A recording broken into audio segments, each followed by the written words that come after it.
Welcome back, guys. This is lesson 4.5 about analyzing quadratics. If you were watching this at the beginning of 2021, it's probably been a while for you. It's been a while for me. We just finished up our break.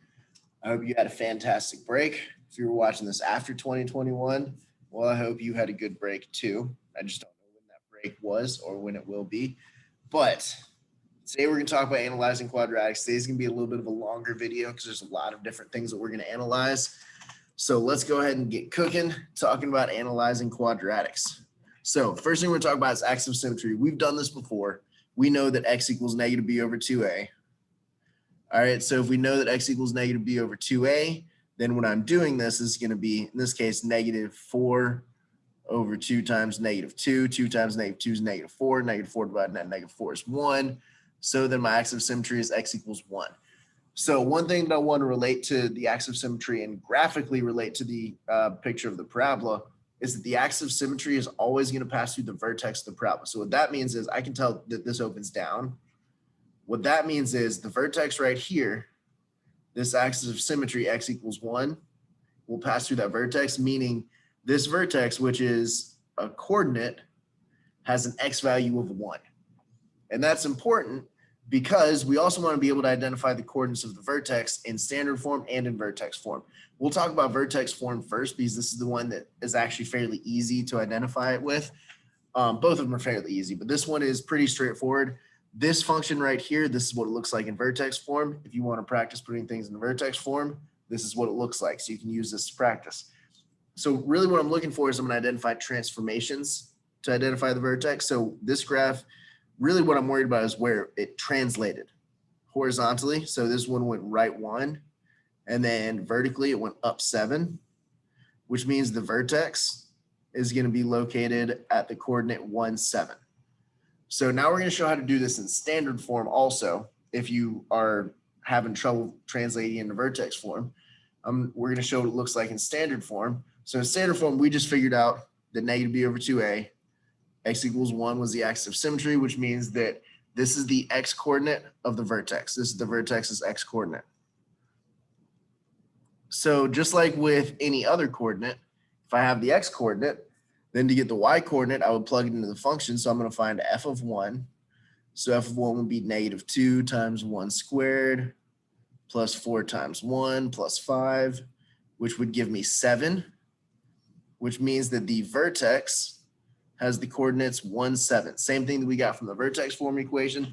It's just another way to get it. So the vertex is at 1, 7. So before we move on from the vertex, one important thing that I want to note is that one of the things that we're going to do later on is range. And one important thing to note when finding range is the vertex of the parabola is always either the minimum or the maximum output value on the parabola. So we're going to keep that in mind when we get to range, but we're going to take a look at intervals of increase and decrease. The vertex is also going to play an important role in this. So intervals of increase and decrease. What an interval of increase is the x values where the function is increasing. If the function is increasing, that means the y values are going up as the x values increase. If the function is decreasing, the y values are going down as the x values increase. So for parabolas specifically, if it opens up, first it'll decrease, then it'll increase.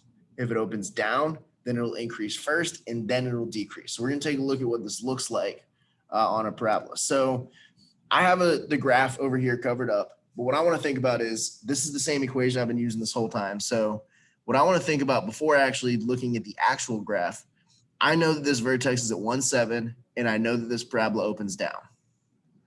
All right, so I'm going to use this picture to help me identify intervals of increase and decrease. So I notice right here, this first portion of the graph, the function is increasing. So it stops increasing at the vertex. So the x value of the vertex is 1, so it stops increasing at 1. It starts increasing forever to the left, so then this would start at negative infinity and end at 1. That would be the interval of increase because that's where the function is going up.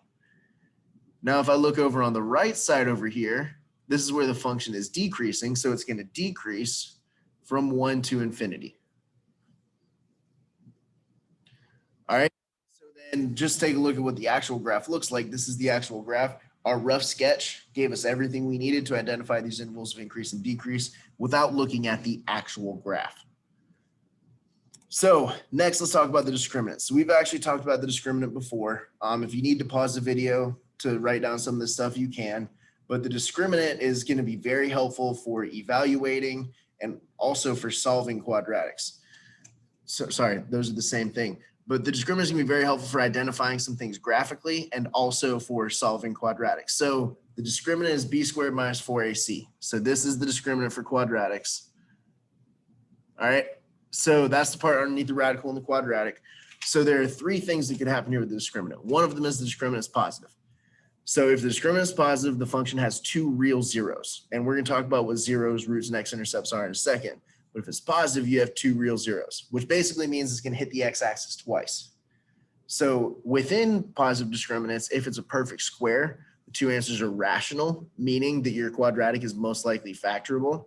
If it's not a perfect square, then the answers are irrational, meaning you're going to have to use a quadratic formula. If the discriminant is negative, your function has two imaginary zeros, which means these are not real zeros, which means you will not see the quadratic cross the x-axis. So for example, if it's positive, the graph will do something like this, where it'll hit the x-axis twice. If it's negative, it'll do something like this, where it never actually hits the x-axis.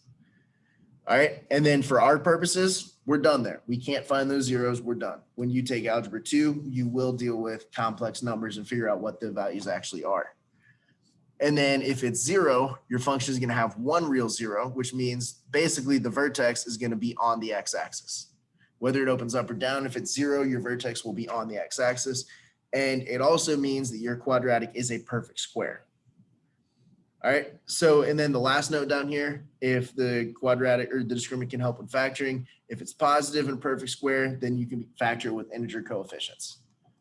All right, so let's take a look at how the discriminant helps us find zeros, roots, and x-intercepts. So we kind of just talked about what these are a second ago, but these are when the graph crosses the x-axis, and they happen when the value of the function is 0. They all mean the same thing. If you see 0, x-intercept, or root, those things are used interchangeably to talk about where the graph hits the x-axis. So in this picture right here, the roots would be at this point and this point. All right, so we're going to try and do this for our function. The first thing we want to do is find the value of the discriminant. So I've got b squared minus 4ac. So b squared minus 4ac. In this case, this would be 4 squared minus 4 times -2 times 5, which is going to give us 56.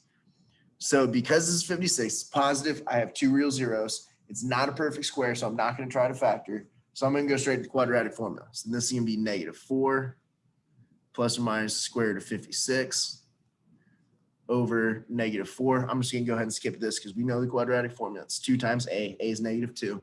All right, so I'm going to simplify this a little bit. This is -4 plus or minus 2 square root of 14 over -4. I can simplify this a little bit more. This is -2 plus or minus square root of 19 over -2.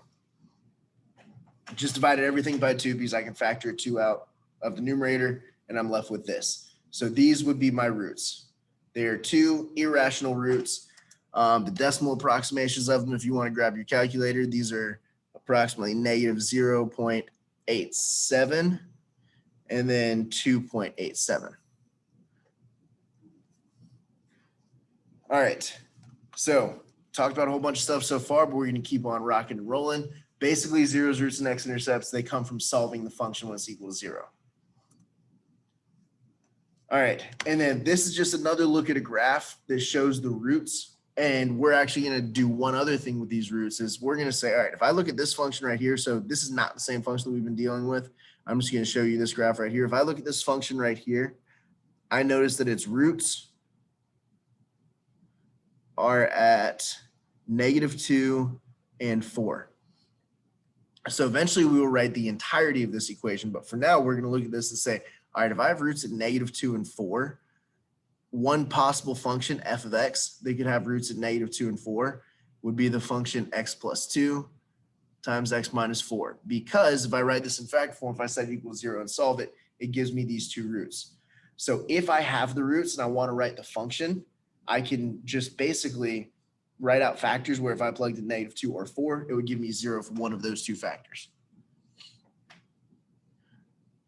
So let's keep rocking and rolling. Look at y-intercepts. So we just looked at x-intercepts. X-intercepts happen when the function is equal to 0 or when y is equal to 0. Y-intercepts happen when x is equal to 0.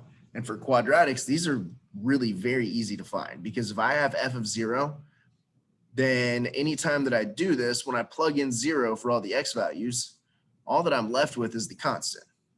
So then f of 0 would be equal to 5. So then the y-intercept would be 0, 5. Basically, if you have a constant, the value of the constant in a quadratic is the y-intercept. All right. So a couple more things to look at. So next we're going to look at domain and range. So you've heard of domain and range before, hopefully. Domain is the possible set of all input values, and range is the set of all possible output values. So for parabolas specifically, the domain is always negative infinity to infinity. There is nothing that you can't plug into the equation of a quadratic. Another way that you might see this is this little r thing that means all real numbers. So that's what this r means. I might do that sometimes just as a shorthand, so I'm just showing you up here what that means. The range, again, set of all possible output values. It's important to note that for parabolas, the interval denoting the range will always include the y value of the vertex. So for our equation, where did it go? For our equation right here, sorry, for some reason it's not at the top of this page, but for our equation right here, if I want to find the domain and range of this, the domain is simple. The domain is negative infinity to infinity. So the domain is all real numbers, negative infinity to infinity. The range. So what I want to think about when I'm finding the range is I want to figure out, does this parabola open up or down? We know that the vertex is at 1, 7 because we found that earlier. We know that it opens down. So if the range is all possible y values, this y value of the vertex right here is the maximum y value that I can have. So 7 is going to be the maximum y value. The minimum y value will be negative infinity. So the range is always going to include some form of infinity and the y value of the vertex. If it opens down, that y value will be the maximum y value. If it opens up, that y value will be the minimum y value. Another important thing to note here, I used a bracket right here because this parabola will actually touch a y value of 7. What a bracket means is that this value is included. Parentheses mean that that value is not included. All right, so one more thing to look at, and that is average rate of change. We've actually done this before. So for linear equations, the average rate of change was the slope, but for any other kind of function, if you're finding the average rate of change, it's the change in y over the change in x. So if I wanted to find the average rate of change in the interval from 2 to 4, I would have to find f of 2 and find f of 4. So for f of 2, this would be negative 2 times 2 squared plus 4 times 2 plus 5. All right, so if we do this, 2 squared is 4. 4 times negative 2 is 8. So it's negative 8 plus 8, which is 0 plus 5 is 5. So that's the first value that I'm going to use. This point right here is 2, 5. The second one I'm going to use, I'm going to find f of 4. This is negative 2 times 4 squared plus 4 times 4. Here, let me rewrite that. Make it a little bit easier to see. Plus 4 times 4 plus 5. So 4 squared is 16. 16 times negative 2 is negative 32. Plus 16 is negative 16. Plus 5 is negative 11. So then this is the point 4, 11. The average rate of change will basically be the slope between these 2 points. So this is going to be change in y over change in x. Change in y here is 6. Change in x is 2. So this average rate of change would be 3. All right. So I know that was a lot in one video. We talked about the key features of parabolas. There were a lot of different key features. So each of the headings of these pages was another key feature of parabolas. And then analyzing quadratics, basically putting all this together to say, if I know this information about a quadratic, what does it tell me about the graph? And how can I figure out characteristics of this quadratic based on these key features? So if you have any questions, make sure that you bring them to class. Again, I hope you had a fantastic break, and I hope you're ready to get back into the swing of things. I will see you in class. Have a fantastic day.